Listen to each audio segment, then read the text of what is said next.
Hola, ¿qué tal? Bienvenidos a su programa Hablemos de Compliance.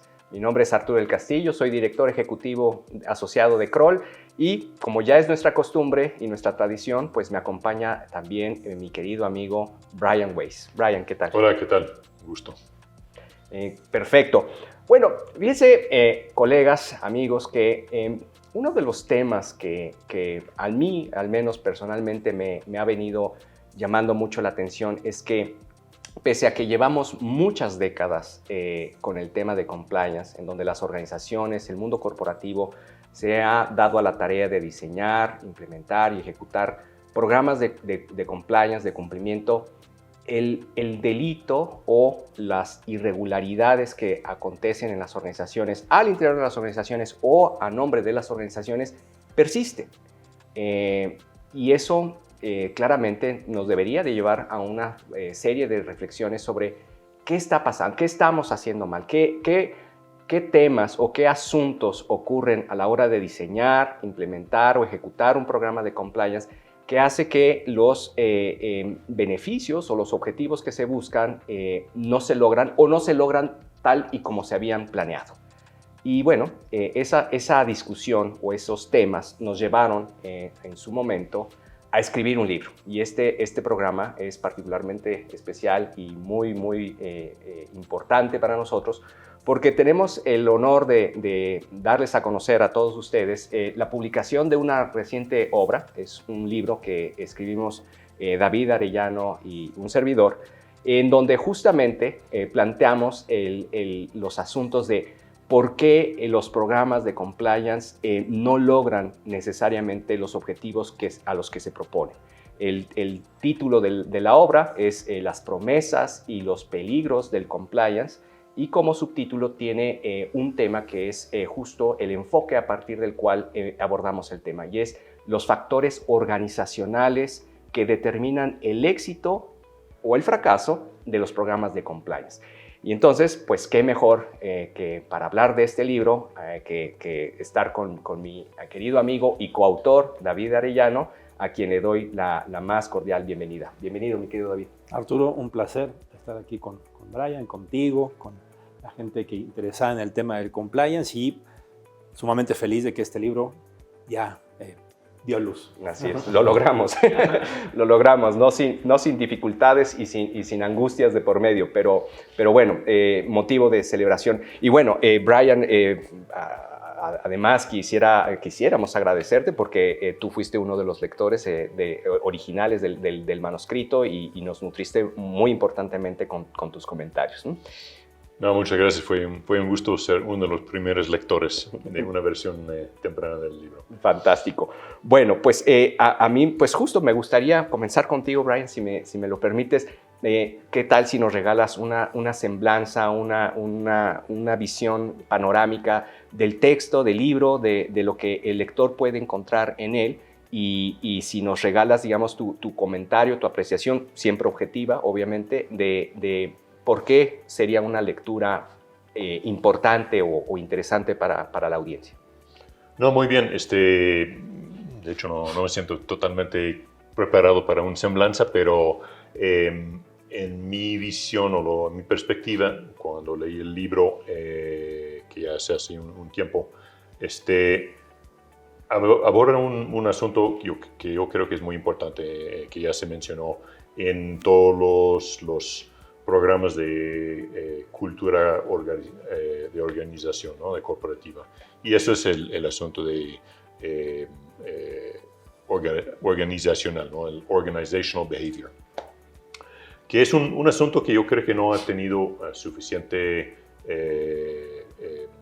enfoque en los estudios anteriores de compliance. Sí han sido algunos, pero realmente es crítico cuando uno está pensando en cambiar una cultura corporativa. Y en el libro, lo que a mí me gustó del libro es que empieza con un poco plantearlos, de hecho fue una muy buena recordatorio de los básicos de compliance, ¿no?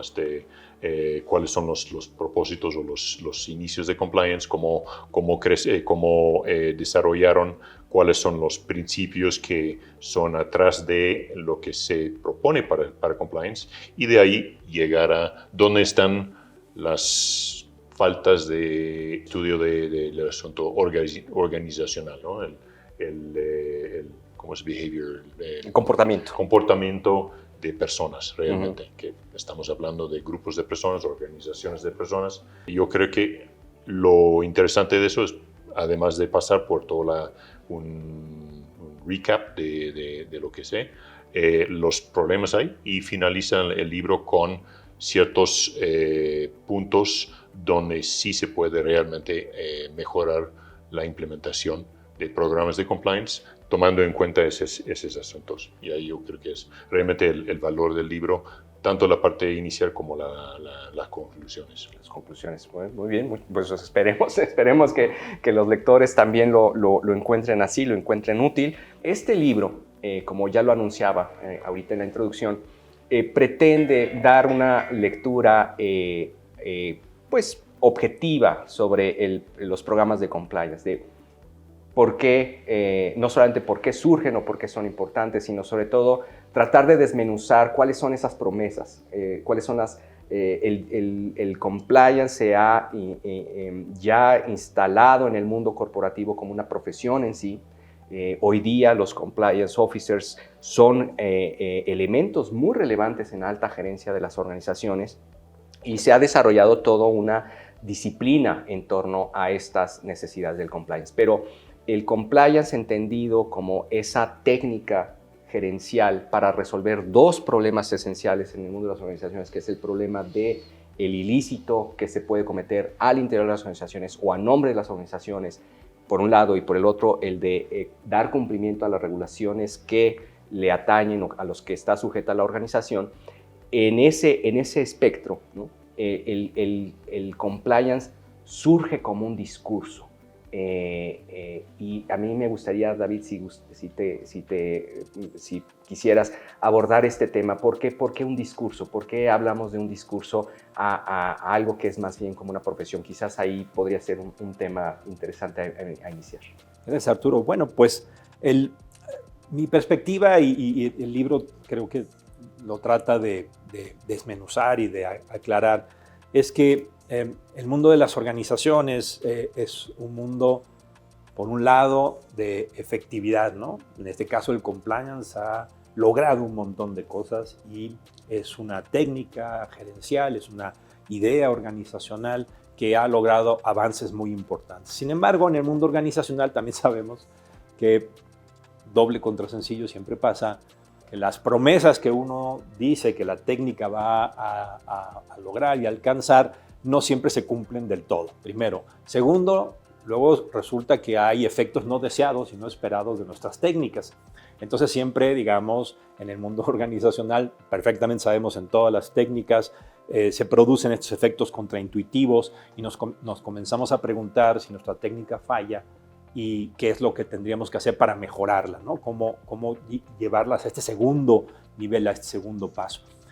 El libro propone que sí necesitamos dar este segundo paso, porque el origen de estas promesas es un origen que funcionó durante mucho tiempo, pero que por su simpleza puede ser que no nos ayude en el siguiente paso. La promesa de podemos reducir los actos ilegales a través de normas directas, cambios organizacionales que son automáticos y una técnica que lo que dice es las personas, al ser vigiladas o castigadas o al entender rápidamente que están entrando en problemas, van a cambiar automáticamente su comportamiento. Y muy importante, las personas cambian su comportamiento y eso va a generar un cambio en la organización. Muy buenos supuestos, muy buenos argumentos, muy buenas promesas, ¿no? Muy seductoras, porque además son prácticos, son rápidos, se pueden implementar velozmente.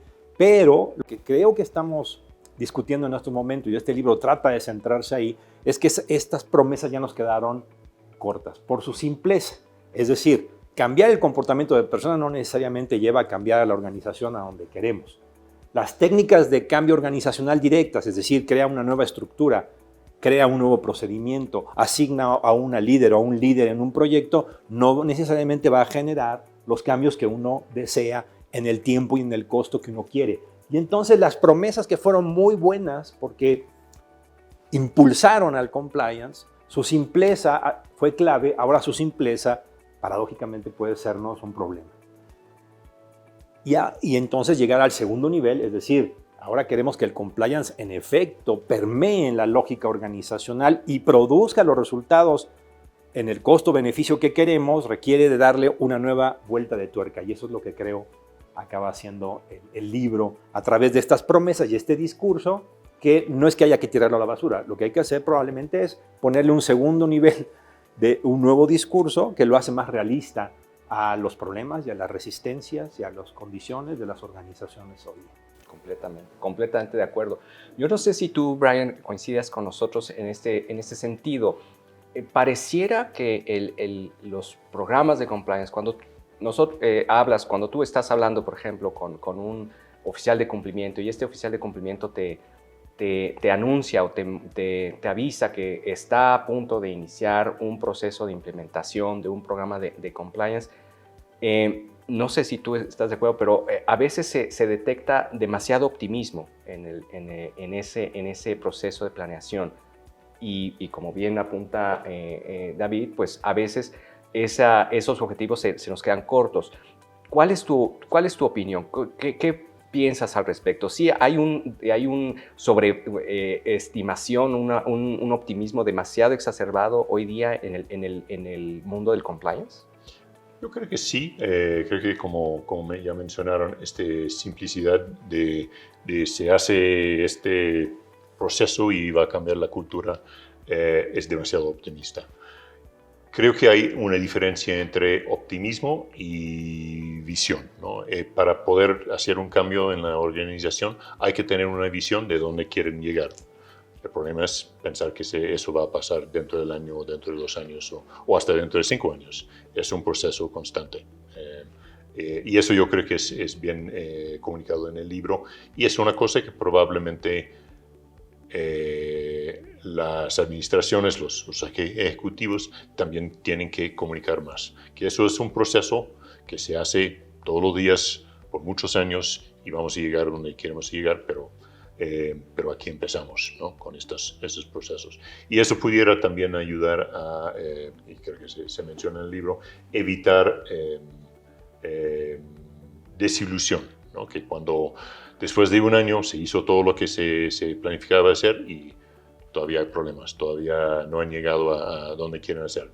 Por falta de recursos, porque las organizaciones necesitan tiempo en ajustarse, etcétera, ¿no? Totalmente de acuerdo.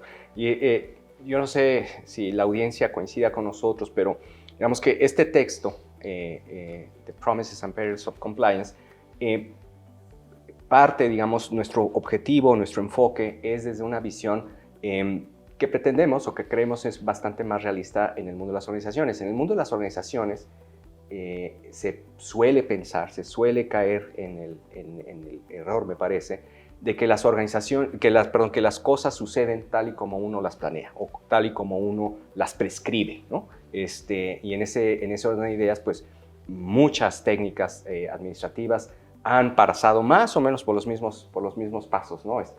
Diagnostica, planea, diseña, ejecuta y monitorea. Y el compliance no ha sido la excepción. También está nutrida fuertemente por ese tipo de visión. Una visión que nos parece un poco reduccionista. Reduccionista porque las organizaciones no necesariamente se comportan como entes monolíticos en donde sucede todo lo que se planea y sucede de la misma manera en cómo se prescribe. Y ahí es en donde creo que el libro, digamos, marca una pauta, marca una voz, decir, ojo, no nos vayamos de bruces, no nos confiemos demasiado, porque la realidad organizacional es mucho más compleja. Mi querido David, ¿quisieras explicar un poco esa complejidad? Porque en varias partes, en los capítulos que tú escribiste, justamente haces ese énfasis en la complejidad de la realidad organizacional. Y bueno, ¿quién mejor que un organizaciólogo como tú para explicarlo? Y además yo diría que esta visión que compleja puede ser una palabra muy académica, yo diría que incluso es una visión más divertida de la organización.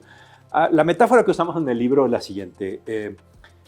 Hay una forma de ver a la organización, una metáfora de la organización que ha sido muy importante, ha sido muy potente, ha ayudado mucho a generar procesos y cambios, que es la metáfora de la organización monolito, ¿no? La organización monolito existe una organización porque tiene un objetivo, la gente toda dentro de la organización comprende el objetivo y le gusta y decide participar, y toda la gente en sus diferentes espacios formales e informales de la organización va a intentar dirigirse a ese objetivo que es muy claro y que es único.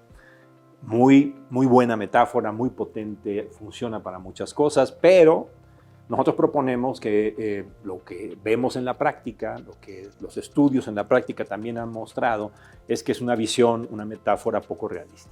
Las organizaciones no son un monolito, y la metáfora que nosotros usamos es la organización arena. ¿Por qué arena? Bueno, arena porque, por ejemplo, a nivel de la organización formal, el objetivo y el sentido de la organización puede cambiar si tú estás en el área de finanzas, si tú estás en el área de recursos humanos, si tú estás en el área de mercadotecnia. Tu definición de lo que hace la organización es distinta, no necesariamente corresponde lo que unos ven con lo que otros hacen. Segundo, las arenas organizacionales implica que hay grupos que entonces tienen que relacionarse con otros y que dependen de otros grupos formales o informales para lograr sus propios objetivos y en el camino intentar lograr los objetivos de la organización.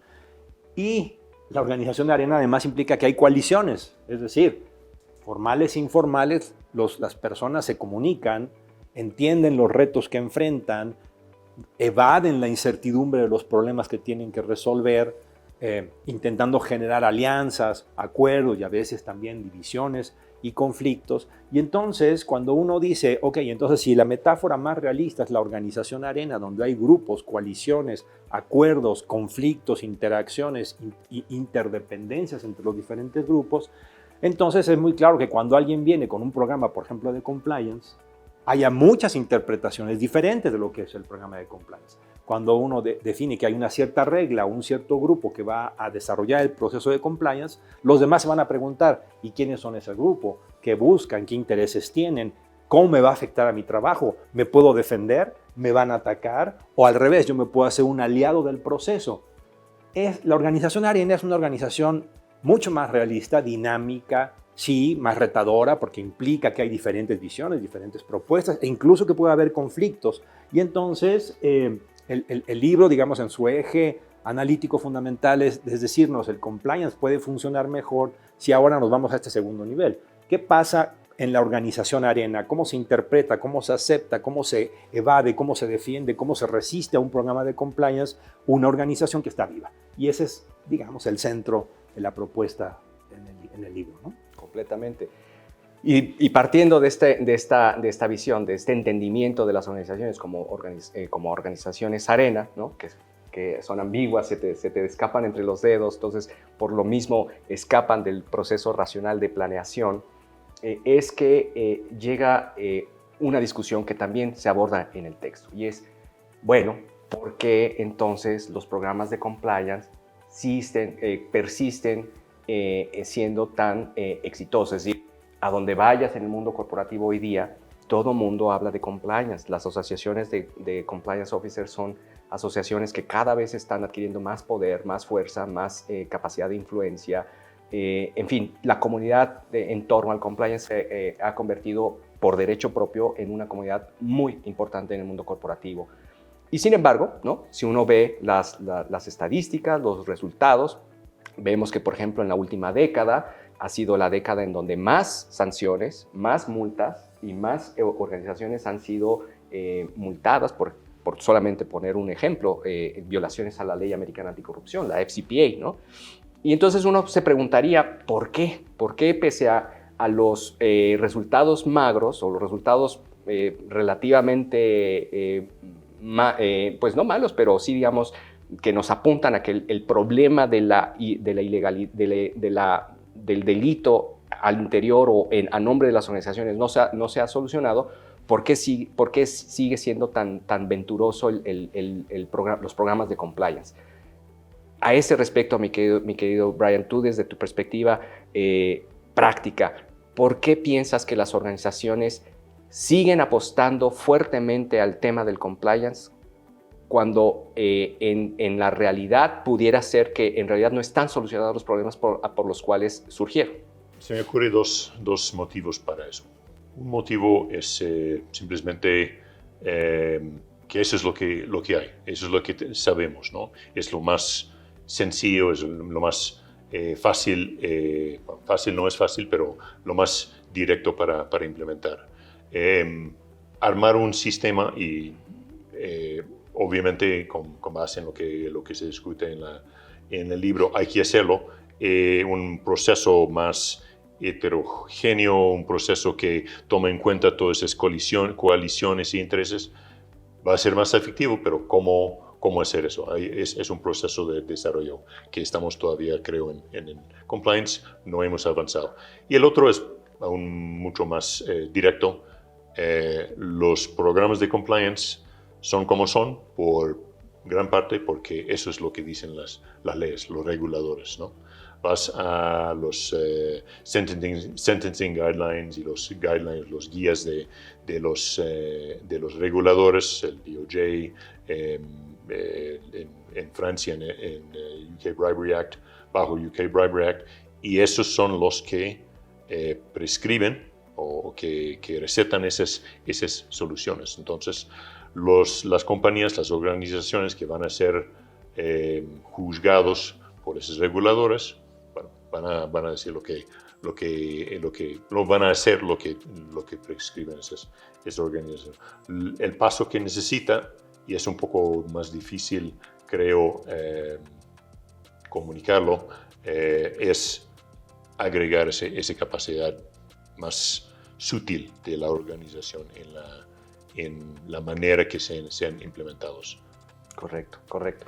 Sí, yo creo que has apuntado a un tema que a la hora de que estábamos redactando el libro nos parecía importante abordarlo porque normalmente no se ve en la literatura que aborda el tema del compliance y es algo incómodo, pero no porque sea incómodo no hay que decirlo. Y el libro lo plantea y es que uno de los peligros más importantes que hoy día vemos o visualizamos en el mundo, en la práctica del compliance, es que se conviertan en una especie de seguros de vida, ¿no? Para las organizaciones. Es decir, las propias regulaciones han llegado al punto en donde dicen, bueno, si tú violas la ley, por decirlo, anticorrupción y entonces pagas sobornos, pues serás objeto de una investigación y en su caso, pues de una sanción económica e incluso tal vez penal para los responsables, para los directivos responsables.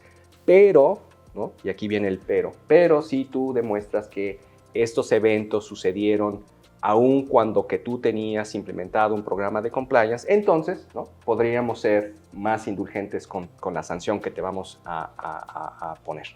Y eso se ha convertido en un incentivo muy perverso para las organizaciones porque entonces pareciera que el compliance es de la organización y el delito, en caso de ocurrir, es del individuo. ¿Tú qué opinas al respecto, mi querido David? Bueno, digamos, nuevamente en el mundo divertido de las organizaciones, yo sigo pensando que es divertido porque de alguna forma uno tiene que comenzar por algún lado, ¿no? Y entonces, si comenzar por algún lado significa, mira, no sabemos cómo se resuelve el problema del fraude o el problema de la corrupción, pero no podemos esperar a la gran teoría que lo va a venir a resolver, tenemos que hacer algo en la práctica, ¿no? Y en la práctica implica, bueno, pues creemos estructuras, reglas y procedimientos, asumiendo pues, muchas cosas un poco fuertes, como que es muy fácil el cambio organizacional o el comportamiento de las personas, pero bueno, por lo pronto pongamos un piso de norma y un piso de estructura organizacional que empiece a hacer algo. Ahora, ¿qué vamos descubriendo en el camino, en la práctica, en la investigación organizacional? Que los mismos procedimientos, las mismas culturas, las mismas reglas que construimos son parte estructural de la acción común de fraude y delitos en las organizaciones. Una paradoja pues sí, que nos estalló en la cara, ¿no? La corrupción y el fraude se normalizan. La gente aprende a jugar el juego de las reglas organizacionales formales, las institucionaliza para violar esas reglas o para cometer actos. Y luego, además, cuando son localizados, la gente generalmente dice, yo no sabía que estaba cometiendo un delito, yo no sabía que esto era un problema, yo no sabía que yo estaba generando. Y uno va descubriendo que para que esa persona haya hecho ese acto, requirió que otras personas o no lo vieran o cometieran errores o participaran en el pasado. Y ahora resulta que para que yo lo repita en el futuro, también tengo que crear las condiciones para que este acto que hoy lo logro hacer, y me salgo con la mía, lo pueda hacer en el futuro. Eso nos dice, entonces, que la visión de un compliance, de un cambio dirigido a los individuos, a las manzanas podridas, es insuficiente. Porque la lógica está mucho más intrincada en las relaciones entre las personas, entre las reglas formales, en las lógicas de las estructuras. Y entonces ahora necesitamos avanzar en este segundo paso. ¿Cómo le hacemos para comprender cómo se normaliza e institucionaliza el fraude? Implica crear una visión que va más allá del comportamiento de personas y que implica comprender la lógica, a veces paradójica, del efecto de las reglas y de los procedimientos que las propias organizaciones se construyen, ¿no? Y entonces, qué bueno que ya tenemos el piso, por cierto, era lo que quería decir. Qué bueno que ya tenemos este piso. Ahora, sobre este piso, con sus problemas y sus limitaciones, podemos empezar a construir el segundo piso para avanzar a comprender mejor cómo cambiamos el comportamiento de las organizaciones. Creo yo yo así lo veo, no lo veo tan pesimista, digamos. Yo creo que este primer piso es un gran logro. Es un gran logro. Claro, claro.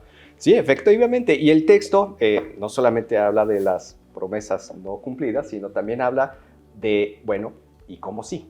Y al final del día, cómo sí logramos que el programa de compliance, pueda lograr sus objetivos pese a las limitaciones, como bien plantea David. Y eso va a ser algo que vamos a discutir en la siguiente etapa del programa. Vamos a un corte y enseguida estamos de nuevo con ustedes. Muchas gracias.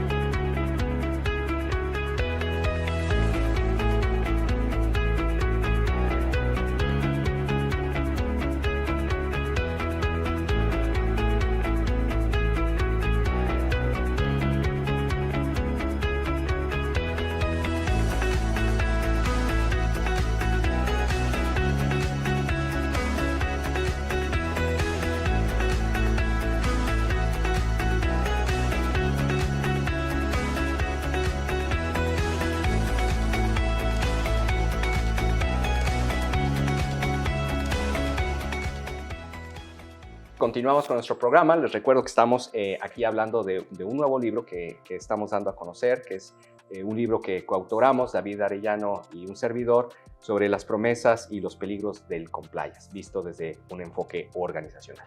Bueno, antes del corte estábamos apuntando que también el texto no solamente hace la reflexión sobre cuáles son las limitaciones o cuáles son los peligros del discurso del compliance, sino también aporta algunas ideas, algunas reflexiones sobre cómo sí puede suceder los programas de compliance, pese a sus limitaciones, pese a sus restricciones, que claramente se desglosan y se desmenuzan a lo largo del libro, pero sí hay también una suerte de propuesta desde nuestra visión práctica y desde nuestra visión, creemos, más realista, de cómo el oficial de cumplimiento puede lograr concretar esos programas. Y en ese sentido, David, ¿a ti te gustaría explicar un poco cuáles son esos puntos o esas coordenadas generales que planteamos en el texto? Bueno, me gustaría comenzar con una primera, digamos, lógica de la visión, ¿no? Si este primer piso del compliance, potente porque partió de supuestos muy simples, muy directos, se puede lograr el cambio organizacional directamente a través de reglas y estructuras, se puede cambiar el comportamiento de las personas a partir de esas reglas, estructuras, normas, castigos. Las organizaciones pueden entonces en su globalidad cambiar porque cambió el comportamiento de las personas. Me parece que este primer nivel muy importante, qué bueno que lo tenemos. Yo creo que quienes nos están escuchando, sobre todo los que han estado en la práctica, es probable que estén de acuerdo conmigo, que la respuesta sea sí, pero nos costó sangre, sudor y lágrimas para lograr resultados que todavía no son satisfactorios. Y entonces la respuesta es, ¿qué hacemos? ¿Nos frustramos y nos deprimimos o seguimos en la misma línea, asumiendo que la tierra prometida algún día llegará? Nosotros lo que proponemos es decir, ¿por qué no cambiamos la visión? Y lo que comenzamos es acostumbrarnos a una regla muy sencilla. Todo lo que tú hagas, por más buenas intenciones que tengas y más racionales sean tus instrumentos, va a tener resistencias. La realidad se te va a resistir. Oye, pero es muy bueno mi programa, es muy racional, es de muy buenas intenciones. No importa. La realidad se te va a resistir. Gente va a decir, yo no estoy de acuerdo. Gente te va a boicotear. Gente va a generar alianzas para que las cosas no funcionen de cierta manera. Otros van a decir, yo tengo una visión distinta a la tuya, voy a luchar contra ti para lograr esa visión. Y esos no son patologías. Esa es la organización arena viva, dinámica, donde se te va a resistir. Y la resistencia no necesariamente es mala. Y el conflicto no necesariamente es de mala onda, pues no, con malas intenciones, sino es la organización viva, de gente inteligente que tiene otras formas de pensar, que asume de otra manera los riesgos. Y entonces el primer consejo que comenzamos a plantearnos es, usted quiere diseñar y quiere dirigir un proceso de compliance, acostúmbrese a que la realidad se le va a resistir y no se frustre. Está bien que la realidad se le resista. Segundo, ¿cómo generar capacidades gerenciales, administrativas, organizacionales, para lograr lo que tú quieres, no pese a que la realidad se te resiste, sino gracias a que la realidad se te resiste? Y entonces es el cambio de visión que nosotros proponemos, que es puede sonarles a ustedes un poco extraños, pero se puede reducir a la idea de cómo administras la resistencia, cómo administras el hecho de que lo que has planeado y lo que quieres intentar, por más racional y bonito que sea, la realidad te va a decir otras cosas. Entonces necesitas nuevas capacidades u otro tipo de capacidades gerenciales para que un programa de compliance funcione. Digo, como primer paso, Arthur, antes de entrarle a la parte más de los procesos. No, totalmente de acuerdo. Y además eso me da motivo, querido Brian, que lo que plantea David es muy palpable, ¿no? En todo momento. Estoy seguro que muchos de tus amigos, clientes en el mundo corporativo han enfrentado estos temas, estos dilemas. Muy común, por ejemplo, ¿no? Saber que sí, la organización abraza el programa de compliance, hay un espíritu, ¿no? En el discurso, en las palabras. En la realidad, pues el compliance officer no tiene presupuesto, no tiene gente, ¿no? Se le cancelan las reuniones, etc.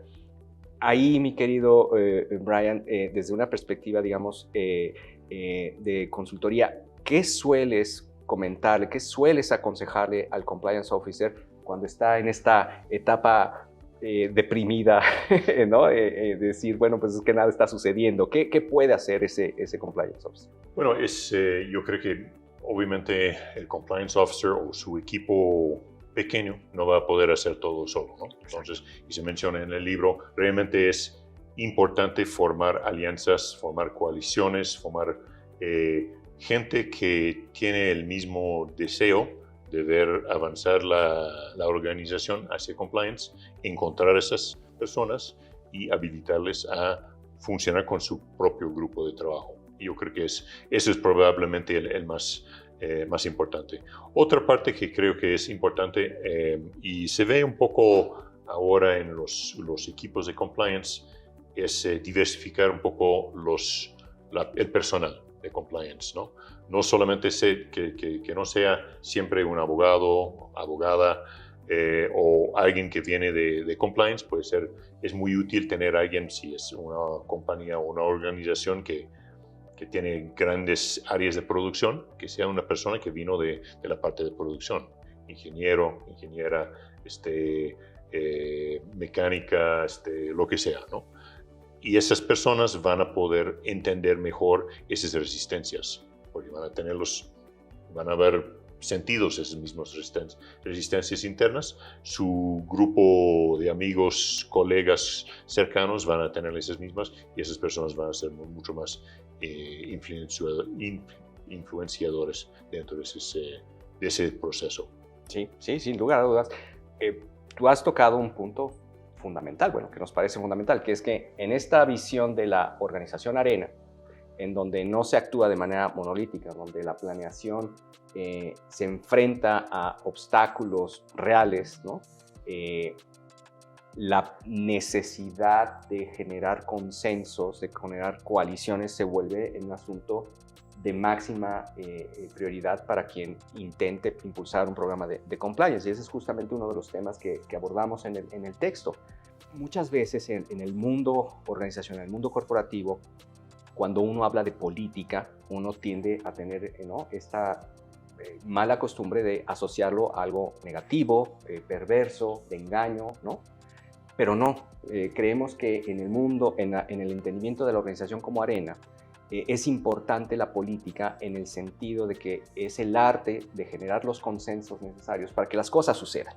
Y en ese orden de ideas, sí, efectivamente, una de las recomendaciones que se hacen en el texto es justamente que quien va a impulsar un programa de compliance, primero que nada debería de generar esos consensos, esas coaliciones. Y para generar esas coaliciones que le permitan impulsar su programa, pues es necesario saber quiénes son aliados, quiénes pueden ser aliados, aunque tal vez no lo estén del todo convencidos, y quiénes van a ser los detractores reales, ¿no? Porque en la medida que tú tengas, digamos, un panorama, una cartografía más clara, pues te será más fácil gestionar en el sentido que estoy mencionando, ¿no? De hacer que las cosas sucedan.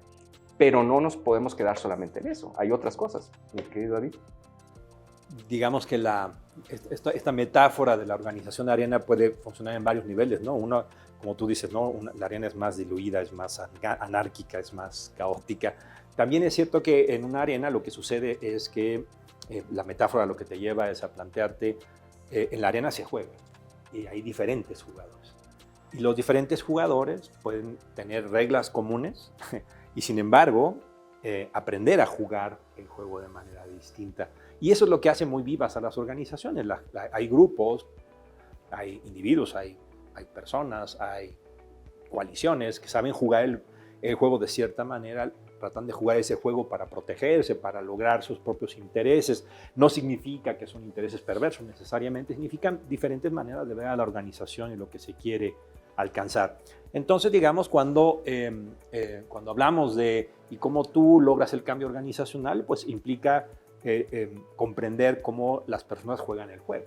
Y no tiene nada de malo. Es decir, estamos en la misma organización, pero la vemos de manera distinta. Estamos en la misma organización, pero tenemos diferentes formas de pensar respecto de cómo se logran mejor los objetivos o de proteger mis propios intereses y de los de mi grupo o de la organización misma. Y entonces, la idea de la unanimidad es algo que ya nos está quedando corto en este discurso de muchas cosas, pero entre ellas en el compliance. No, la unanimidad es muy difícil de lograr porque tienes una organización diversa, que tienes personas y grupos distintos. Y entonces, eso es algo que es un problema, es un dilema, es una patología organizacional, ¿no? Eso es lo que hace un gerente. ¿Cómo logras que con diferentes perspectivas, incluso en conflicto, incluso en contrario, tú puedas generar acuerdos, puedas generar regateos, negociaciones que te permitan hacer viable el proceso? Sí, es un proceso más difícil, pero también yo digo que es un proceso más divertido y más interesante porque implica justamente algo que no se puede generar en una receta, pero que sí se puede plantear como una capacidad de la gente de compliance del grupo. Me encanta la postura de Brian de decir, por ejemplo, la pluralidad puede ser una ventaja. Segundo, yo podría decir, reglas de encuentro y vinculación con la gente. Eso debería de ser algo que podríamos incorporar generalmente a nuestros grupos de compliance. Es decir, no solamente requiero que seas muy bueno en las finanzas o con la comprensión de las leyes, sino además me interesan mucho tus capacidades de interacción, de diálogo, de comprensión de cómo otras personas y otras áreas de la organización están pensando, actuando o enfrentando riesgos que no saben cómo resolver en términos de compliance. Son capacidades organizacionales también, ¿no? Y entonces creo yo que ahí se abre una gran oportunidad. Este cambio de visión te lleva de una lógica muy, creo yo, lineal e incluso un poco burocrática del compliance a una visión mucho más dinámica, abierta, sí, en algún sentido política, pero política para construir esos consensos necesarios, mínimos necesarios para que este segundo nivel de compliance sea una realidad. Correcto, correcto. Y ahí es en donde viene, digamos, el texto, lo que apunta o lo que intenta hacer es decirle al lector, cuidado, no te vayas a frustrar si en el camino vas a encontrar obstáculos, porque la dinámica organizacional, de hecho, independientemente de qué organización estemos hablando, si es grande, chiquita, en la tecnología o en el mercado que sea, vas a encontrar obstáculos. Entonces, la generación de consensos es un primer punto, pero no solamente ahí. También es necesario, ¿no? Abrevando de lo que acaba de decir David, es necesario que el oficial de cumplimiento vaya con una agenda realista. Es decir, y el texto desmenuza los típicos elementos que se suelen mencionar como los elementos necesarios en un programa de compliance, líneas éticas, monitoreo, debidas diligencias, etcétera, y las desmenuza y señala en donde creemos que están, digamos, las limitantes de cada uno de estos elementos. Entonces, el oficial de cumplimiento no solamente debe de aspirar, o mejor dicho, pretender a implementar todo de golpe y ¿no? Todos los componentes. No lo va a poder lograr, uno, porque, repetimos, ¿no? Hay obstáculos, se trastocan intereses, etcétera. Pero dos, puede llegar a ser un proceso de cambio tan radical a la organización que pueda ser incluso pues hasta cierto punto disfuncional. En ese sentido, lo que se propone en el texto es, dos, genera una agenda realista, ¿no? Que te permita realmente de establecer las prioridades y los planes, digamos, las actividades a las cuales evidentemente es necesario para poner ese piso necesario, y después eventualmente vas cambiando, vas evolucionando.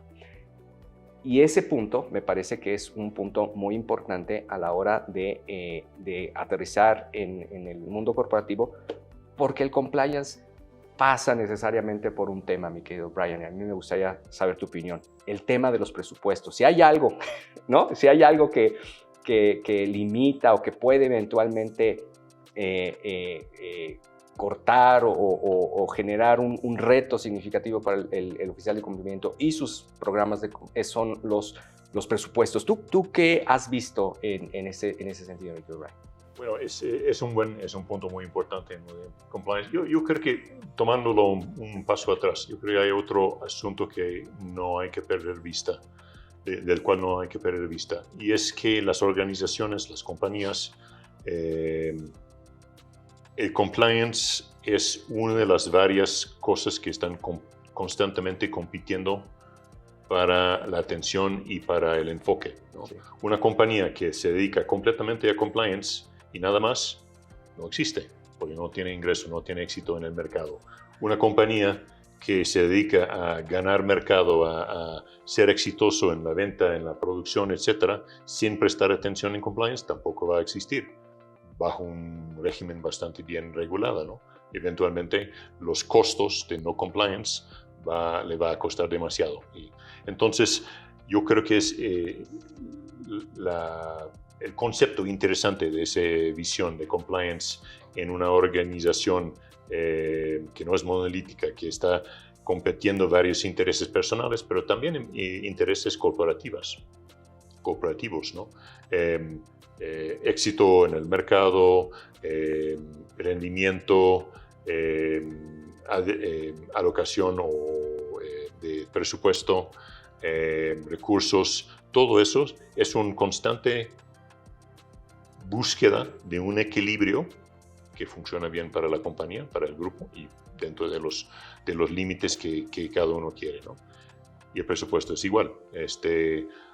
Ahora, el problema con presupuesto de compliance es un poco que poner presupuesto a ganar rendimiento, a ganar mercado, tiene efectos financieros muy obvios, sí, y los de compliance no tanto. Entonces, el enfoque para ganar presupuesto, para tener un suficiente recursos para compliance, tiene que ser de otra manera. Y eso es mostrar en cómo, de un lado, evita los riesgos de no compliance, Y del otro lado también yo creo que muchas de las prácticas o de las intenciones de compliance ayudan también a productividad, a eficiencia y a manejo de riesgo, gestión de riesgos, otro que compliance dentro de la empresa. Entonces, ahí sé que es una respuesta un poco convoluto, pero bueno. No, pero es cierta, lo que has mencionado es muy cierto. Los programas de compliance compiten por otros recursos, recursos que en otras áreas tienen. Y hay conflicto necesariamente, ¿no? No en pocas organizaciones nos hemos encontrado con el hecho de que el compliance officer está en discusión, no necesariamente negativa, pero sí está en discusión con las típicas áreas de control interno, las de legal, con las de recursos humanos, porque el compliance officer y los programas de cumplimiento en principio debería ser una colección de varios elementos que trastoca o que está puesto en diferentes ángulos y posiciones de la organización. Y entonces aquí viene el tema de la tercera gran recomendación que le hacemos al compliance officer. No solamente es hacer coaliciones y tener una agenda realista, sino también es tener claridad, ¿no? Definir los obstáculos y los desafíos a los cuales se enfrenta el compliance officer a la hora de plantear su programa como tal. En ese orden de ideas, mi querido David, tú, desde esta perspectiva, digamos, de la organización Arena, ¿no? Los desafíos pueden ser infinitos, pero ¿cómo el oficial de cumplimiento puede gestionar esa complejidad sin terminar deprimido o desbordado en la lógica? Pues digamos, me parece que siempre hay un equilibrio, como dice Brian, entre la gran visión y ambición, ¿no? Que en el mundo occidental suele ser muy parecido, ¿no? A la idea de la tierra prometida, ¿no? Y entonces, si alguien pregunta y dice cuál es el objetivo, la visión, no, pues que se acabe el fraude y la corrupción sean cero. Dios, ¿no? No es políticamente correcto decir, es muy probable que esa visión sea imposible. Por muy diversas razones que podemos discutirlas, sí. Es imposible. Y entonces, cuando uno, digamos, este discurso de primer nivel, muy moralista, muy abstracto, muy general, lo logramos bajar a términos más prácticos, las cosas comienzan a tener más sentido en términos de acción. Es decir, por ejemplo, bueno, alguien puede decir, en esta organización el programa de compliance tiene una visión. La visión es generar una cultura de la integridad, ¿no? Es muy distinto a la idea de la promesa imposible de cumplir, de que desaparezcan todos los actos indebidos de las personas en cualquier organización. Y entonces una organización que se sustenta en la integridad puede comenzar a crear pequeñas ganancias, decimos en el libro, ¿no? Pequeños avances, como por ejemplo, no sabemos exactamente por qué la gente comete algunos actos que luego pueden ser considerados indebidos, pero deberíamos de tener en una lógica de integridad la posibilidad de que la gente levante la voz y diga, oigan, yo aquí como que me siento incómodo, como que no estoy seguro de si estamos haciéndolo bien. No tiene que tener ni pruebas, no tiene que ser un delito, más bien lo que te empieza a decir es, tengo un espacio organizacional para levantar la mano y decir, oigan, me siento incómodo, incómoda. Y la pregunta organizacional es verse en el espejo y decir, ¿tenemos ese espacio? Y muchas organizaciones pueden decir, no lo tenemos. No tenemos un espacio para que la gente simplemente levante la mano y diga, oiga, estoy un poco incómodo, incómoda, no sé, ¿qué podríamos hacer? Explíqueme a alguien por qué así hacemos esta cosa en la organización cuando yo creo que no está bien. Y el 99% de los demás te dicen, no, está bien, así lo hemos hecho siempre en la organización, no tiene nada de malo. Y tú sigues insistiendo, pero yo me siento incómodo. Y muchas organizaciones, yo las he visto en la práctica, voltearse en el espejo y asustarse y decir, no tengo un espacio para que la gente levante la mano. Esas son pequeñas ganancias donde, digamos, bajo una visión diferente, que no es la visión de la tierra prometida, vamos a llegar en un año a la tierra prometida imposible del cero fraude, cero corrupción y cero comportamiento indebido, pero sí podemos llegar a ciertos avances de políticas organizacionales que crean una dinámica, en este ejemplo que estoy dando, de integridad. Esas pequeñas ganancias a mí me parece que es también una buena idea. Bueno, no es una idea, no esto solamente está en muchos lados, pero es una de las propuestas que se plantean como prácticas respecto de cómo ir avanzando en este segundo tipo de compliance. Claro. Sí, y correcto, y eso, digamos, pone la antesala a la cuarta recomendación que se hace en el texto de cómo sí hacer que las cosas puedan funcionar, y es comunicar, ¿no? No solamente hacer coaliciones, ser realista en tu agenda, tener bien definidos los desafíos, sino también comunicar, ser muy efectivo a la hora de comunicar los resultados, claro. Muchas veces nos olvidamos que parte esencial de nuestra función como miembros de organizaciones es comunicar a nuestro equipo, obviamente, pero también al resto de la organización a través, obviamente, de los canales institucionales que se tengan. Muchas veces ahí es en donde encontramos muchas debilidades. Tú, querido Brian, ¿qué puedes comentarnos sobre esa parte, sobre la parte de la comunicación o de la no comunicación que a veces reviste los programas de compliance? Bueno, una cosa que se menciona en el libro que a mí me sonó muy bien, que la comunicación también tiene que ser dirigido a diferentes partes de la organización, diferentes tendencias, diferentes resistencias dentro de la organización. Nosotros como practicantes de compliance sabemos que la capacitación tiene que ser ajustada por cada tipo de función, por cada nivel de riesgo de compliance, etc. Pero no lo aplicamos tanto a la comunicación a la organización o afuera de la organización, ¿no? Y eso yo creo que es un área de oportunidad para desarrollar. Cómo, sin obviamente cambiar el mensaje, porque el mensaje, lo que queremos comunicar es lo mismo, pero cómo ponerlo de manera que suena bien o suena interesante, suena algo deseado en diferentes partes de la organización. Eso yo creo que es un reto, pero pudiera tener mucho efecto en mejor comunicar compliance dentro de una organización. Completamente de acuerdo.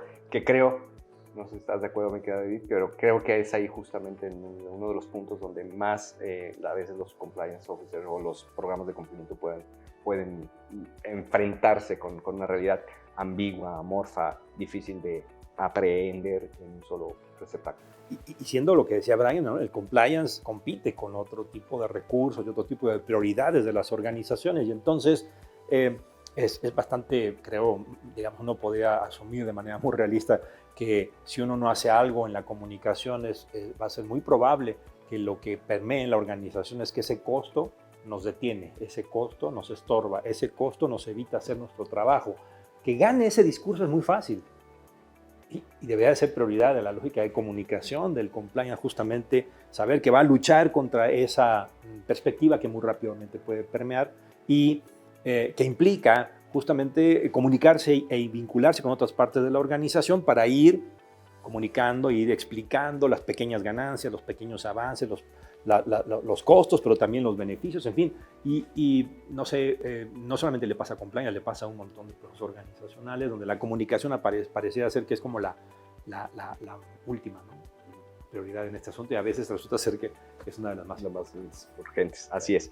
Bueno, pues tristemente se nos ha acabado el tiempo. Ahí lo tienen ustedes, amigos. Este texto, los invitamos a leer este texto. Es un texto, nos parece, o queremos pensar que es un texto aportante, es un texto interesante. No es el típico texto de compliance, es un texto que te va a poner, o que aspira a ponerte a pensar, a reflexionar si lo que estás haciendo no obedece más bien a una lógica que tal vez no se está codificando, no se está interpretando correctamente. Así que, pues ahí está la invitación a tomar este texto entre manos, leerlo. The Promises and Perils of Compliance, un texto escrito en inglés, eso no lo abordamos, pero es un texto escrito en inglés porque creímos desde el inicio que había que escribirlo en ese idioma para realmente influir en la comunidad de compliance officers, que eso seguramente dará tema para otro episodio de este programa, hablar sobre la influencia de la comunidad angloparlante en esta profesión. Pero bueno, ahí está. Este libro lo pueden encontrar en varias plataformas. La editorial es de Gruyter, por cierto, una gran pues reconocimiento a nuestros editores, a De Gruyter, ahí lo pueden encontrar, y en otras plataformas de venta en línea como Amazon. Entonces, pues muchísimas gracias David, gracias Brian, un extraordinario episodio, les agradecemos mucho y bueno, por favor síganos en su canal de Hablemos de Compliance, será un gusto mantenernos en comunicación y avanzarles que pues este año vamos nuevamente a renovar nuestro programa, trayéndoles a ustedes invitados especiales, invitados que seguramente con los cuales vamos a poder abordar diferentes temas de gran interés para ustedes y para la audiencia de Compliance. Muchísimas gracias.